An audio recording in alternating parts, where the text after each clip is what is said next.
And my, just to be quite frank, my concern is similar to Trustee McKay's in that I don't have a clear understanding without the HRC getting up and running and maybe having more dialogue.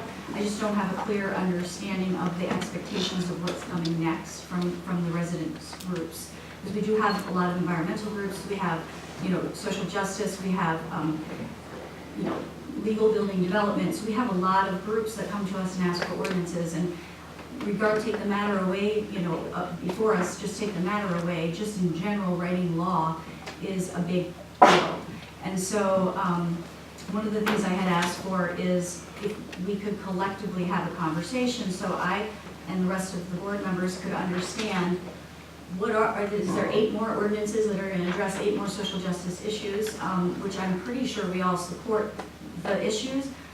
I just would like to come to some consensus of what is the expectation of residents and organized groups of what they're going to be asking for. And I also want to come to consensus that this is going to be a bigger effort than the normal person would imagine, because we pay our attorney by the hour and the attorney has to be involved. And so I just want to make sure that we haven't talked about the other social justice issues, and so I'm hesitant to say let's move forward with this one specific one because we don't have any of this use in our village. Not that it doesn't make a statement, but I want to move on beyond just making a statement. I want to actually have an impact on our community, and we have very limited resources to make that impact happen.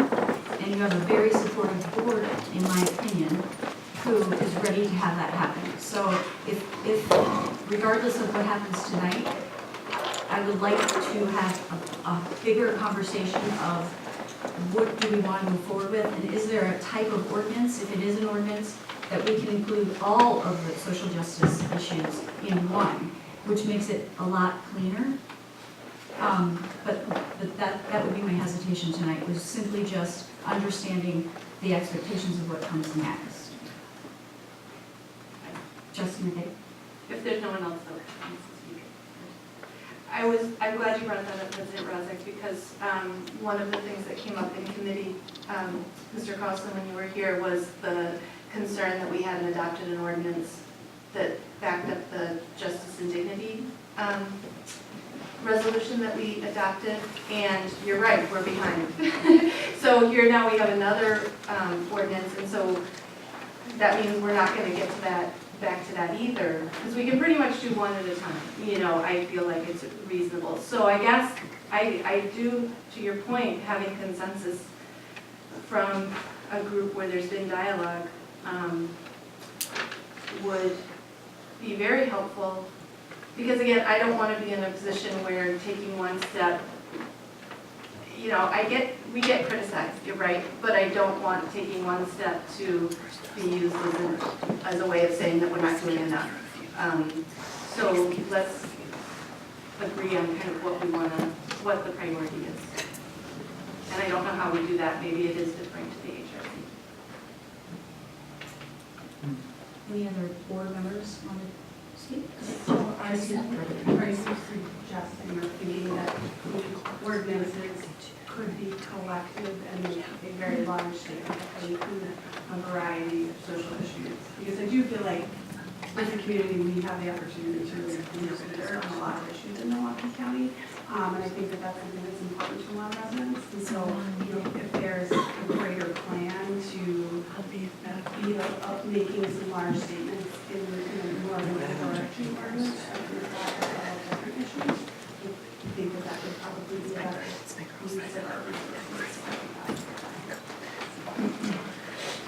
And just to comment back, if you're asking that question, yes. So, like Trustee McKay said, we have the Justice and Dignity ordinance, our resolution. Our next step was going to be an ordinance, and that would be able to address conversion therapy practices. You can put all of your stuff, and then what that does, in my opinion, is you gain a lot of cross support throughout the community. You'll still gain it with individual ordinances, but you will have a bigger impact, that the news will spread wider, and I just feel that would make a bigger impact for our money, for our resources that we have in time. But again, I definitely support getting into a legal document, abandoning or regulating conversion therapy practices. It's just, my only concern is how do we utilize our resources the best way and get it done to have the most impact? Trustee Meyer? Yeah, I don't have a problem addressing this separately because it is a unique practice, and also we want to make sure it survives a court channel. And I think going into a whole mishmash on the basis that it's consumer protection fraud, they get diluted and it may challenge the whole thing if you want to accomplish it. So I don't have a problem with this specific item moving forward, but do the analysis of how it would be structured and the other community. I would think that prioritization exercise that you're talking about is something that the HRC would definitely take on its plate. But I feel like we should still, actually I could go either way. I could wait for HRC to consider it and have their input on it, which I think would also be really valuable. But I'm pretty sure their input would be, yes, this is necessary, let's go ahead and do it. So, I don't know, that's not very definitive statement, sorry. No, thank you. Trustee McKay? I do. We usually don't have a lot of questions and comments, but yeah, I guess I haven't read the other ordinances and case law around them and how they come up, but there's no way that if it's consumer fraud, if the way that this is practiced is someone thinks they're seeking counseling for supportive counseling for identity issues, and then they get pulled into a framework that tries to convert their identity in whatever way, shape, or form, but specifically on sexual orientation. There's no way that the client seeking, because that's the other thing, if this involves minors, I have no idea what that means in terms of municipal government, and HIPAA and all that. So again, all these other ordinances would have tested that out. But there's no way that a client could be charged with. There's criminal penalties for fraud and other things. Okay, so it is a fraudulent There's a practice. statute, there's a specific statute that says that by ordinance, the local municipality can otherwise prohibit criminal conduct.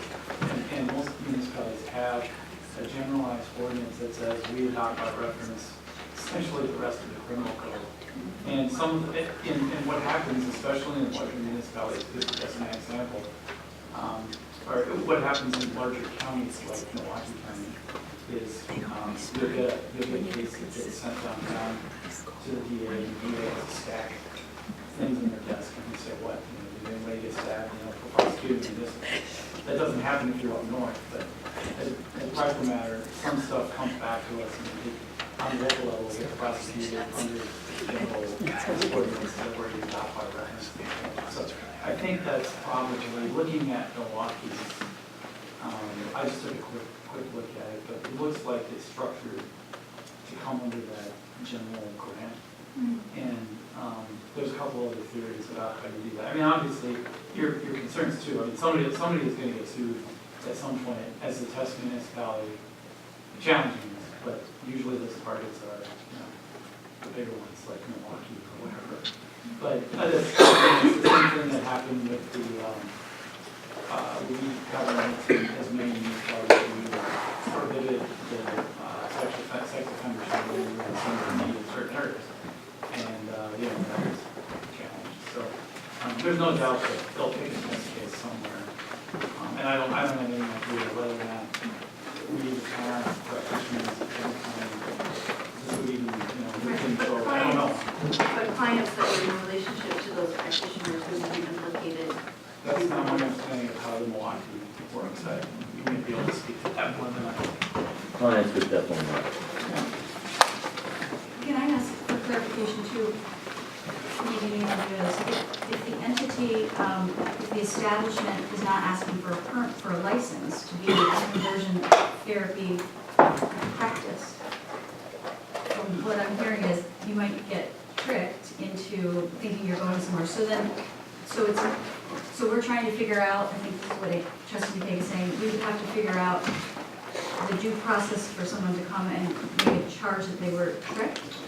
Well, I doubt that's probably a little deeper than I can answer without looking at this exact scenario, but that's an excellent question. I mean, what do you do when it's, It's not a someone permit. calls it a religious practice or something, and this is not this is protected by a food or whatever, that's totally different issue. And, there's certain conduct we can regulate and certain conduct we may not feel regulated depending on how the court. I mean, there's a myriad of issues that you run into when you step into this area. So that's something we have to take a look at. Like I said, that we have to take a closer look at Milwaukee and some of the other smaller municipalities that are situated at Shorewood and see exactly the mechanism that they're using to get the behavior and work within the framework that we have the state's mandates to local municipalities. But that would be part of the process. That would be part of the analysis, right? Absolutely, absolutely. And your thought is we would be able to come up with something to consider that would be effective and not overreaches. Yeah, I mean, I think that's. Nothing that comes before us is gonna be, we're gonna work through all this. Absolutely. We wouldn't present anything to you that we, would. It's risky. Right, I mean, and, the first thing, I have a couple of colleagues, former colleagues that work in the attorney's office in Milwaukee, and I've got some contacts there, and, talk to some of them, because they've kind of jumped through these hoops already, and they would be able to give us some guidance, and to reach out to some of the other areas, because there's not a state framework. Any other questions from the board members? There's a resident. So, Please come my state name your again, Charles Carlson, 2606 East Olive Street.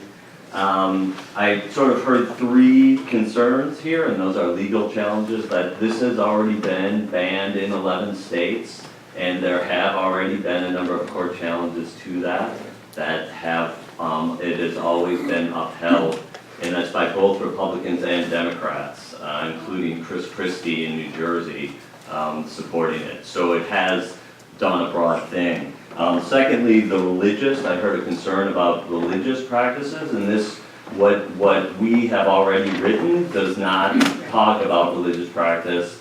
The city of Milwaukee does not talk about religious practice either. And in fact, Milwaukee were able to get 45 different religious leaders to sign a letter in support of their conversion therapy ban. The last concern I heard was staff time. We are absolutely willing, I am in communication with the leaders from Milwaukee who did this. I've also been in communication with the Human Rights Campaign in Washington, D.C., and their lawyers are willing to help us craft and so do what would be presented to you by Shorewood Solidarity Network would be a complete package, and basically you would be testing it. And so you would not necessarily have to do the research of finding out, oh, this municipality did this municipality did that. So the idea is we would present you, if we can do that, with a finished and researched product. So, any questions? Thank you. Thanks.